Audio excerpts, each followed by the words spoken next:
भारत में जो जानकारी मिल रही है वो बहुत ही खतरनाक है और बहुत ही चौंकाने वाली है। 5,000 महिलाएं पाकिस्तान के लोगों से निकाह करके भारत में बैठी हुई हैं। 5 लाख। और जो महिलाएं भारत में हैं जिन्होंने पाकिस्तानियों से निकाह किया है उसमें किसी के 8 बच्चे, किसी के 9 बच्चे, किसी के 6 बच्चे, 5 से कम तो मिल ही नहीं रहे।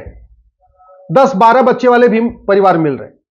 अगर एवरेज 5 बच्चे मान के चलिए तो 5 लाख महिलाओं से लगभग 25 लाख बच्चे जिसके फादर पाकिस्तानी हैं, वो 25 लाख बच्चे भारत में रह रहे हैं।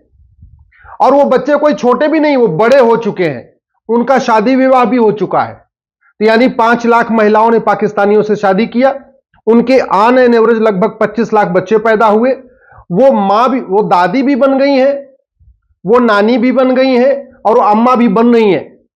तो लगभग 25 लाख नाती और पोते। यह बहुत ही बड़ी खतरे की घंटी है। सवाल यह है, ऐसी घटनाएं अरब, दुबई, कुवैत, बहरीन में क्यों नहीं होती हैं? कभी आपने सुना कि अरब, दुबई, कुवैत, बहरीन की कोई महिला भारत में आके किसी से शादी की हो, निकाह की हो और वहां की नागरिकता उसने ले रखी हो? कभी आपने सुना कि अमेरिका या सिंगापुर या जापान या चीन के किसी महिला ने भारत में आके शादी किया हो और वहां की नागरिकता ले रखी हो? नहीं सुना होगा। लेकिन भारत में ऐसा हुआ है। 5 लाख महिलाएं, उनके 25 लाख बच्चे, उनके लगभग 25 लाख नाती पोते। यह सिचुएशन आज की है। और ये क्यों हुआ है? क्योंकि हमारा फॉरेनर एक्ट 19 ये 46 चल रहा है। जो चल रहा था अब तो बदल गया है और यह सड़ा हुआ कानून था। घुसपैठ का भी मूल कारण था और इस समस्या का भी मूल कारण यही था। यह कानून अभी बदला गया है। इमिग्रेशन एक्ट आ गया है, ये 2025 में भी आया, इसी संसद सत्र में आया। लेकिन यह भी नए बोतल में पुरानी शराब जैसा है। इसमें भी वैसी कठोर सजा नहीं है जैसा सिंगापुर में है, जापान में है, अमेरिका में है, रूस में है, चीन में है। वैसा इसमें भी खतरनाक नहीं है। आखिर भारत में इतनी अराजकता का मूल कारण क्या है? मूल कारण यह है कि हम भगवान श्री राम की पूजा तो करते हैं लेकिन राम नीति लागू नहीं करते। भगवान श्री राम ने कहा था, भय बिन होए न प्रीत।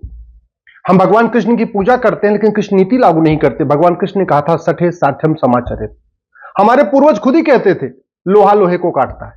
लेकिन हमने लोहा लोहे को काटता है इस सिद्धांत के अनुसार नियम कानून नहीं बनाया। नतीजा यह हुआ कि 5 लाख महिलाओं ने पाकिस्तानियों से शादी करके लगभग 25 लाख बच्चे पैदा कर दिए और उनके लगभग 25 लाख नाती पोते भी हो चुके।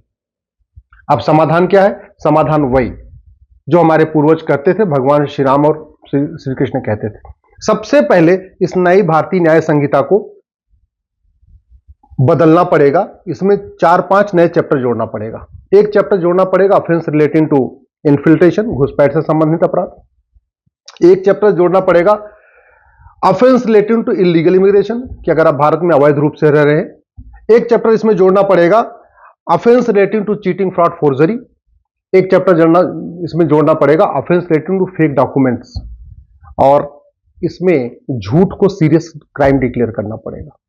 जब तक झूठ को गंभीर अपराध घोषित नहीं करेंगे और झूठ पकड़ने के लिए नार्को पॉलीग्राफ ब्रेन मैपिंग कानून नहीं बनाएंगे, तब तक भारत में अराजकता रहेगी और कोई भी अपराध कम नहीं होगा। और भारत दिन बाई दिन, डे बाई डे असुरक्षित होता चला जाएगा और एक दिन हमारे हाथ से निकल जाएगा, जैसे हमारे हाथ से अफगानिस्तान निकल गया, पाकिस्तान निकल गया, बांग्लादेश निकल गया, कश्मीर निकल गया, बंगाल भी निकलने वाला है।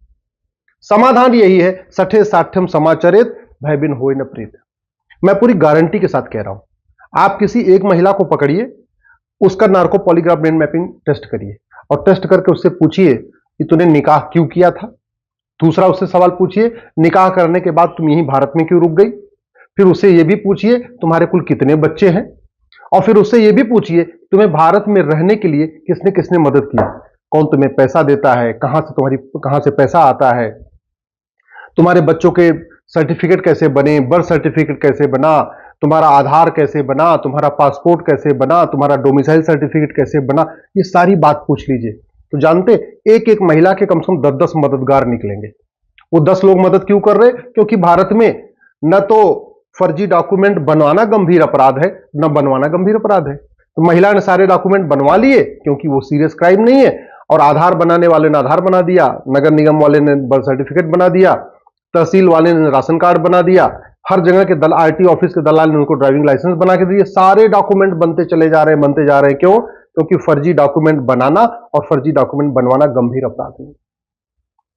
ये जो भारत में रह रही हैं, ये हमारी राष्ट्र की सुरक्षा के लिए खतरा है। उससे निपटने के लिए हमारे पास एनएसए है, लेकिन कहीं की पुलिस एनएसए नहीं लगाती, क्योंकि जो नेशनल सिक्योरिटी एक्ट है इसमें कहीं लिखा ही नहीं है कि भारत में अवैध रूप से रहना राष्ट्र की सुरक्षा के लिए खतरा है। हमारे पास अनलॉफुल एक्टिविटीज है, भारत में अवैध रूप से रहना अनलॉफुल एक्टिविटी है, लेकिन इस कानून में कहीं लिखा ही नहीं है कि घुसपैठ करना या भारत में अवैध रूप से रहना या घुसपैठियों की मदद करना या अवैध रूप से रहने वालों की मदद करना या उनको डॉक्यूमेंट बना के देना, न ये राष्ट्र की सुरक्षा के लिए खतरा है, न ये अनलॉफुल एक्टिविटी है। तो न तो पुलिस एनएसए लगाती है, न तो पुलिस यूएपीए लगाती है। हमारे पास हर राज्य के पास ऑर्गेनाइज क्राइम से निपटने के लिए कानून है। ये 5 लाख महिलाएं जो यहां रह रही हैं, ऐसा नहीं है, बड़ा इनका पूरा नेक्सस है, पूरा संगठन है, इनको पूरी फंडिंग आ रही है, इनको पूरा यहां मोटिवेट किया जा रहा है। अदरवाइज भारत में कोई भी शादी करने के बाद अपने मायके में थोड़ी रहता है। ये तो परंपरा है, वो चाहे हिंदू हो, चाहे जैन हो, चाहे बौद्ध हो, चाहे सिख हो, शादी हुई कि बेटी गई अपने ससुराल। सवाल यह है कि ये शादी कर रही थी पाकिस्तान में, तो भारत में रह क्यों रही थी? क्या था इनका मोटिव? क्यों इन्होंने पाकिस्तान की नागरिकता नहीं लिया और भारत की नागरिकता पकड़ के बैठी रही? ये तो तभी पता चलेगा जब narco polygraph brain mapping test हो। लेकिन मैं पूरी जिम्मेदारी के साथ कह रहा हूं, ये एक ऑर्गेनाइज वेल प्लान्ड क्राइम है, और ऑर्गेनाइज क्राइम से निपटने के लिए हर राज्य के पास कानून है। महाराष्ट्र के पास मकोका है, गुजरात के पास गुजकोका है, यूपी के पास गैंगस्टर एक्ट है, किसी के पास गुंडा एक्ट है, सबके पास अपना अपना कानून है। लेकिन पुलिस लगाती नहीं है, क्योंकि कानून में लिखा ही नहीं है कि भारत में अवैध रूप से रहना ये ऑर्गेनाइज क्राइम है। इवन जो ये नई भारतीय न्याय संहिता बनी है, इसमें एक प्रोविजन है वेजिंग वॉर। मैं कह रहा हूं, घुसपैठ करना, अवैध रूप से रहना, ये अपने आप में वेजिंग वॉर है, इनडायरेक्ट वॉर है। लेकिन पुलिस नहीं लगा रही है, क्योंकि हमने वेजिंग वॉर में डिफाइन ही नहीं किया कि क्या क्या वेजिंग वॉर है। ऑर्गेनाइज क्राइम में डिफाइन ही नहीं किया कि क्या क्या ऑर्गेनाइज क्राइम है। नेशनल सिक्योरिटी एक्ट में डिफाइन ही नहीं किया कि नेशनल सिक्योरिटी के लिए क्या क्या खतरे हैं। अनलॉफुल एक्टिविटी में हमने डिफाइन ही नहीं किया कि क्या क्या अनलॉफुल एक्टिविटी है। तो जहां मन करता है पुलिस लगाती, जहां मन करता नहीं लगाती। और पुलिस इसलिए अपने उस पर चल रही है क्योंकि 1861 का पुलिस एक्ट चल रहा है। अब इस 1861 के पुलिस एक्ट के कारण पुलिस सत्ता के गुलाम है। पहले अंग्रेजों के गुलाम थी, अब सत्ता के गुलाम है। भाई, पुलिस के लोग भी तो आदमी होते हैं ना, जो थानेदार, हवलदार या कलेक्टर, कप्तान या जो लोग भी हैं, अधिकारी, कमिश्नर हैं, वो भी तो इंसान है। उनको नौकरी करनी है, उनको अपने बच्चे पालना है। अगर वो सत्ता से झगड़ा कर लेंगे तो उनको तो रोज पर डे उनका ट्रांसफर करते रहेंगे, क्योंकि ट्रांसफर करने में कोई नियम कानून तो है नहीं, जब मन किया तब ट्रांसफर कर दिया। तो अगर हम भारत को सुरक्षित बनाना चाहते हैं, ऐसी चीजों से रुकना चाहते हैं, तो one nation one police code लागू करना पड़ेगा, पुलिस चार्टर लागू करना पड़ेगा। अब आप सोचिए, कितनी भारत में अवैध गतिविधियां हो रही हैं, लेकिन अवैध गतिविधियां करने वाले और उनके मददगारों के आज तक किसी की नागरिकता खत्म ही नहीं हुई। आप बताइए, किसी आतंकवादी की नागरिकता गई, किसी जासूस की नागरिकता गई, किसी गद्दार की नागरिकता गई, किसी घुसपैठिए की मदद करने वाले की नागरिकता गई, किसी धर्मांतरण कराने वाले की मदद की नागरिकता गई, किसी ड्रग स्मगलर की नागरिकता गई, किसी मानव तस्करी करने वाले की किसी की नागरिकता गई नहीं। क्यों? ये कानून सड़ा हुआ है। इसलिए मैं कहता हूं, ये जो सिटीजनशिप एक्ट है, इसको बदलना पड़ेगा, एक नया कानून बनाना पड़ेगा। नागरिकता देने और नागरिकता लेने के लिए फिर से एक नई टर्म्स कंडीशन बनाना पड़ेगा। ये जितने अवैध काम हो रहे हैं, जो महिलाएं यहां रह रही हैं, पक्का इनको फंडिंग आ रही होगी। और फंडिंग का सबसे बड़ा पैटर्न क्या है? नकली दवाओं के कारोबार से जो पैसा आता है उससे फंडिंग होती है, और जो ड्रग का कारोबार चलता है उससे फंडिंग आती है। ये क्यों चल रहा है? ये 1940 का बना हुआ ड्रग एक्ट महा सड़ा हुआ है, महा घटिया, इसलिए नकली दवाओं का कारोबार चल रहा है। ये एनडीपीएस एक्ट भी महा सड़ा हुआ है, महा घटिया, इसलिए ड्रग स्मगलिंग भी चल रही है। दुनिया के कई देशों में नकली दवा का कारोबार करना और ड्रग स्मगलिंग करना, इसमें फांसी होती है। सिंगापुर में तो कई लोगों को फांसी दे दिया, फांसी दी जाती है, 100% प्रॉपर्टी जब्त की जाती है, नागरिकता खत्म की जाती है। हमारे यहां ऐसा कोई प्रावधान ही नहीं। ये कांग्रेस ने 2010 में एफसीआरए कानून बनाया था। जानते हैं क्यों बनाया था? भारत में अवैध कार्य करने वालों को फंडिंग कराने के लिए। नक्सलियों को, माओवादियों को, जिहादियों को, मिशनरियों को, आतंकवादियों को, अलगाववादियों को, सबको फंडिंग चलती रहे। जो देश विरोधी लेखक हैं, बुद्धिजीवी हैं, पत्रकार हैं, कलमकार हैं, यूट्यूबर हैं, जो देश विरोधी काम करने वाले हैं, सबको फंडिंग चलती रहे, उनके एनजीओज को फंडिंग होती रहे, उसके लिए एफसीआरए कानून बना था। ये जब तक खत्म नहीं होगा तब तक विदेशी फंडिंग नहीं बंद होगी। फंडिंग नहीं बंद होगी तो अवैध काम नहीं बंद होगा। क्योंकि कोई भी काम जो भारत में लोग रहते हैं, वो निस्वार्थ भाव से नहीं करते, पैसे के लिए करते हैं।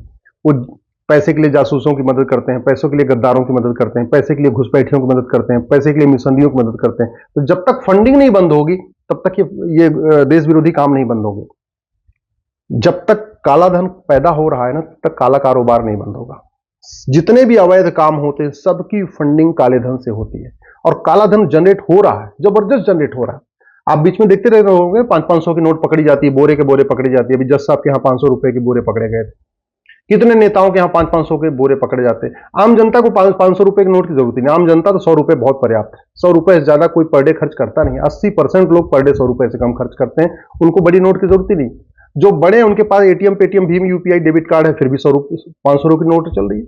100 रुपए से बड़ी नोट बंद कर दिया जाए और इस कानून को बदल दिया जाए, काला धन रुक जाएगा, काला धन, काला कारोबार रुक जाएगा।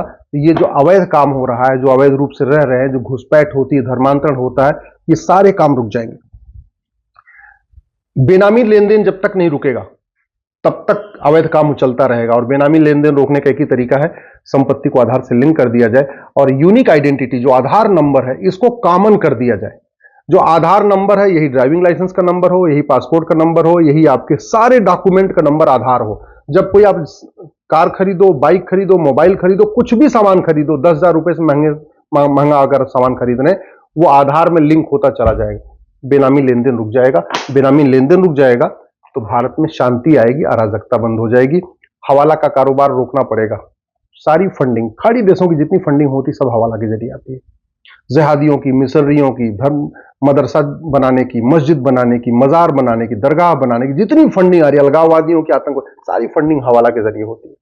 हवाला तभी रुकेगा जब 100 रुपए से बड़ी नोट बंद हो, 5,000 रुपए से महंगे सामान का कैश लेन देन बंद हो, प्रॉपर्टी को आधार से लिंक किया जाए। सबसे बड़ा मूल कारण है अवैध काम का, वो है भ्रष्टाचार। ये बचते हैं भ्रष्टाचार के जरिए। पुलिस की जांच गड़बड़ हो जाती है पैसे देके, जज साहब गलत फैसला दे देते हैं पैसे देके, गवाह तैयार हो जाते हैं पैसे के दम पे। तो जब तक ये करप्शन अब नहीं बंद होगा, और सबसे बड़ी बात ये कि जब तक भारत में झूठ बोलना गंभीर अपराध नहीं होगा, झूठ पकड़ने के लिए नार्को पॉलीग्राफ ब्रेन मैपिंग कानून नहीं बनेगा, झूठा हलफनामा दाखिल करना, झूठी गवाही देना, इसको गंभीर अपराध घोषित नहीं किया जाएगा। और झूठा डॉक्यूमेंट बनाना, झूठा Aadhaar, ration card, driving licence, voter ID, birth certificate, झूठा डॉक्यूमेंट बनाना और झूठा डॉक्यूमेंट बनवाना, इसको सीरियस क्राइम डिक्लेयर नहीं किया जाएगा। तब तक अवैध काम होता रहेगा। मैं गारंटी के साथ कहता हूं, जो 5 लाख महिलाएं रह रही हैं ना, इनके जो 25 लाख बच्चे हैं और 25 लाख इनके नाती पोते हैं, ये भारत छोड़ के भाग जाएंगे। केवल इतना काम करिए, ये जो इमिग्रेशन एक्ट है ना, जिसमें अधिकतम 3 साल की सजा है, इस कानून को बदलिए, ऑर्डिनेंस ले आइए, भारत में अवैध रूप से रहने को जघन्य अपराध घोषित करिए। भारत में अवैध रूप से रहने वालों की 100% संपत्ति जब्त करने, उनकी नागरिकता खत्म करने और उनको 10 से 20 साल की सजा देने के लिए कानून बनाइए। केवल अवैध रूप से रहने वालों नहीं, उनके मददगारों के लिए भी वही धारा, यानी जो भारत में अवैध रूप से रह रहे हैं, जो उनकी मदद कर रहे हैं, जो उनके मददगार हैं, उनकी भी 100% प्रॉपर्टी जब्त करने, नागरिकता खत्म करने और 10 से 20 साल की सजा के लिए कानून बनाइए। मैं गारंटी के साथ कहता हूं, जो बाप है ना, वो अपनी बेटी को खुद ही कहेगा, भाई तूने निकाह कर लिया, तू पाकिस्तान जा। भाई उसको भगा देगा, बोले तू जा मेरे घर में ना, नहीं मत रह, नहीं तेरे चक्कर में भी जेल में जाऊंगा, मैं भी सड़ जाऊंगा जेल में। परिवार वाले इनको खुद ही, जितने बच्चे उच्चे हैं सबको लेके इनको बॉर्डर क्रॉस करा देंगे, भारत में इनको पाकिस्तान पहुंचा देंगे। अदरवाइज अगर ये कानून नहीं बदलेगा तो ये सब खेल चलता रहेगा, और खेल चलता रहेगा तो 20 से 25 साल के बाद बहुत ही भयानक परिणाम देखने को मिलेंगे। ऐसी चीजें देखने को मिलेंगी जो आप कल्पना नहीं कर रहे हैं। अभी आप कश्मीर देख रहे हैं, मुर्शिदाबाद देख रहे हैं, ये आपके मोहल्ले में भी होगा, आपके तहसील में भी होगा, आपके जिले में भी होगा, आपके आसपास भी होगा। इसलिए मैं आपसे आग्रह कर रहा हूं, कानूनों को बदलने की मांग करिए। डॉक्टर बदलने से बीमारी ठीक नहीं होगी, बीमारी ठीक होगी दवाई बदलने से।